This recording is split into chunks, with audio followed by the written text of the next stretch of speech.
Manoomin is the Anishinaabe name for the Great Lakes region's native wild rice, and it's a vital part of Anishinaabe culture.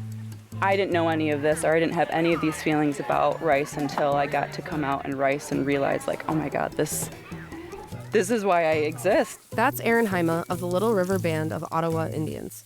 She's on Michigan's AuSable River harvesting Manoomin.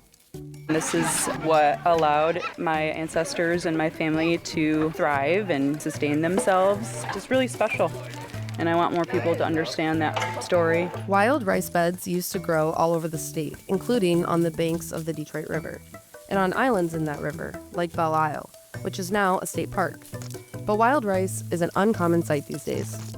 Antonio Cosme is a co-founder of the nonprofit Black to the Land Coalition. When Antoine de Moth Cadillac came to Detroit, he described it as an earthly paradise. The northern section of Belle Isle was more of a marsh, and there was coastal wetlands where all of these rivers exited Detroit. And wetlands is truly the place where wild rice thrives and grows. After Europeans arrived and cities rose up along the river's banks, the Manoomin went away. The same can be said for many urban rivers around the Great Lakes. The history of draining wetlands and clearing swamps is the history of displacing wild rice in a lot of ways. But where rivers are allowed to exist in a more natural state, Manoomin can still be found. The AuSable River runs across the northern part of Michigan's Lower Peninsula before flowing into Lake Huron.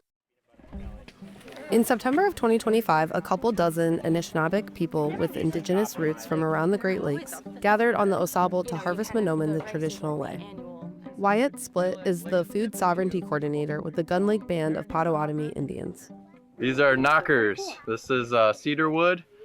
And the reason we use cedar wood is because it's lightweight, it floats, and it's soft. You don't hurt the plants when you're knocking it. So grab.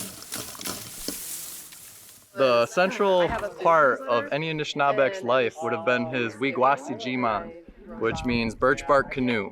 And for us, that would have been like our car. We lived on waterways, we used the waterways for transportation. You couldn't hunt, fish, gather without your canoe. So first and foremost, there's gonna be at least 2 of you in each canoe, all right? There's gonna be a push polar and there's gonna be a rice knocker. You guys can switch throughout. You can hand off your equipment to each other. This is how we get through the Manoomin without damaging it, because it gathers all of those up and they're strung together. So this is really light. yeah, careful with the end of it though. You don't want to bop nobody. We're not just harvesting, guys. We are actually helping this bed out, because if we didn't come out here and do this, ducks, red-winged blackbirds, they love this just as much as we do, guys. So what we're doing today, we're not just taking it away from nature, we're helping nature, because this gives us a chance to get those seeds into the sediment and actually get that sediment moved a little bit with our push-pull, so that those seeds get a chance to bury and actually get covered up, instead of just being a buffet for the geese the next time they just follow our footprint through the Manoomin bed. The AuSable, famous for trout fishing, saw hydroelectric dams installed on the river over the past century. That helped lead to the demise of the Manoomin. But on this part of the AuSable, Manoomin is back. Frank Sprague is a tribal elder and wild rice mentor in the Gun Lake Band of Potawatomi. 90 years ago, they put a dam just upstream from here. Over the course of time, the dam started to break down. They didn't want to take care of it. Army Corps engineers come in. Long story short, they took it out. For 90 years, all this rice and this muck and all this stuff stayed dormant behind that dam. And once they released that dam, all that sediment come down and settled all through here. Now the ricers are watching for other dam removals that could revive more Manoomin beds. When you're here for a whole weekend, how many pounds of rice do you end up with? We've gotten, for 4 days, we could, end up with, anywhere from 600 to 1,200 pounds. Just with like maybe 20 people out there? Yeah. Wow. Yep. Into the sacks. The seeds of the Zizania genus, first classified by Western science in the 1700s, found throughout the Great Lakes. But it needs to be processed before it's ready to store. I'm here to see how that's done. My teachers, Antonio Cosme and Jared Tenbrink, who is a member of the Nottawasepi Huron Band of the Potawatomi. First step, dry the rice in the sun. For the Anishinaabe peoples, it made up a massive amount of our caloric intake over the winter. So we needed it to last, and so we needed to dry it so that it would make it through the winter. So how long would you let this rest out for? I think generally it's a couple of days. Yeah, a couple of days if you have good sunlight and heat, a couple of days. There's so many steps involved that there is a job for everyone. A couple handfuls. The next step, parching. More drying, this time by fire.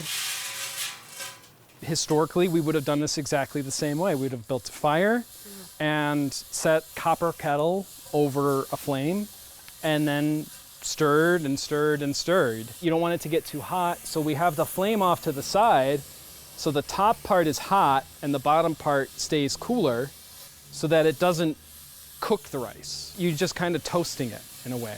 After parching, it's time to remove the hulls from the rice. The old-fashioned way is jigging, rolling the grain underfoot. But it's easier to use a hulling machine. Tines, right? So this threshes it, it tosses that grain around. Does wild rice taste different than regular rice that we're used to buying at the grocery store? The first thing I think that's important to note is that there's different wild rices. This wild rice is more of a nutty flavor. This is different than what you can buy typically in a store. What's your favorite thing to make with the rice? Back at Rice Camp, Sam Barber's making dinner. This was cooked for probably about 45 minutes.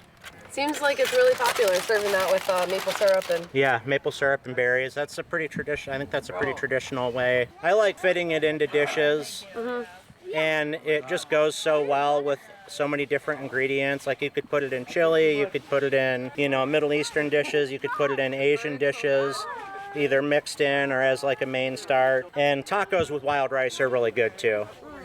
Soup is popular too, like at the Detroit North American Indian Center.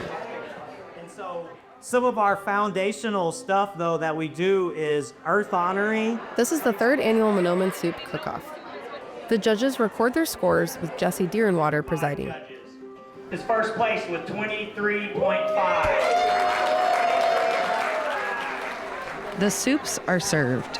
Butternut squash, Mahnomen soup, and then I've got toppings for dried venison, sunflower and pumpkin seeds, and dried cranberries. Thank you. Some of the recipes are like family recipes that folks have in their families that they've had for a while. Other ones are just like general recipes that people know about because they're common soups throughout the Great Lakes, and taking the concepts of like modern chefing, you might say, mixing it with the old recipes and the old foods. No, it's amazing. Yeah, it's so delicious. Here, there's concern about water quality. Preserving the environment is a theme of this gathering. Sam Cooper came all the way from Petoskey, near the northern tip of Michigan's Lower Peninsula. So there's a big connection between people that consider themselves to be water protectors and people that are trying to help support Mahnomen and wild rice and help it flourish in Michigan. The Michigan Wild Rice Initiative brings experts and stakeholders together. They've created the Mahnomen Stewardship Guide. Vincent Salgado is part of the initiative.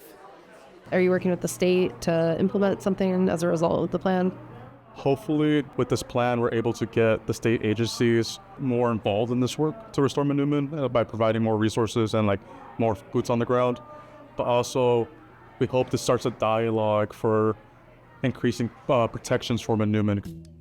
In 2023, the state officially designated Mahnomen Michigan's native grain. Where might more of it be grown? It needs slower moving, shallow, clean water. People nearby need to understand and accept it too.